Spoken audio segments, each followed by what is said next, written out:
你知唔知道可唔可以無條件接受自己嘅父母，亦都會反映你可唔可以無條件接受自己喎？其實係同一個邏輯嚟嘅。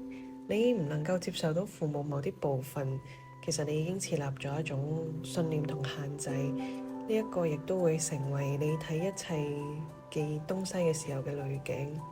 例如你接受唔到父母係髒亂、冇規矩、冇邏輯、愚蠢嘅，你都唔會接受到自己有呢啲部分，從而就會衍生完美主義或者內在判官嚟到制衡同逼迫自己，提醒自己唔好成為咁樣嘅人。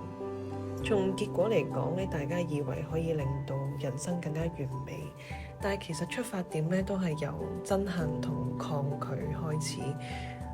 咁樣呢個完美主義其實唔會幫到你，而係不斷揾機會去抹殺你，因為佢太驚會成為父母咁樣嘅人，因此會非常敏感。一有少少跡象有機會變成咁樣嘅人呢，就會立刻開啟身體嘅危險機制。你會喺好大嘅壓力入面，同埋個頭腦嘅聲音會好嘈。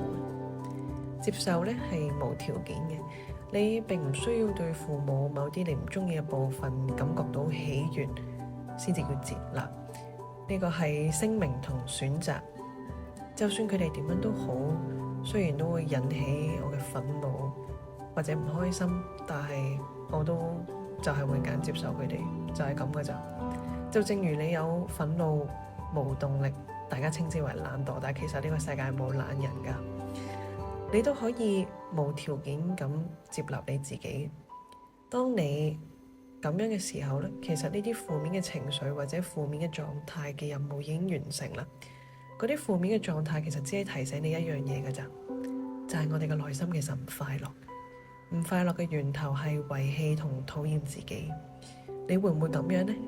成日問點解自己做唔到，點解唔可以勤力啲？我已經咁努力，點解都係達成唔到？之後你會發現越有呢啲諗法，情況更加嚴重，再發展到開心不起來啦。聽到呢一度嘅你可以用左手摸住自己嘅心口，同自己講一句：無論如何點都好，我都會接納同愛呢一個嘅自己。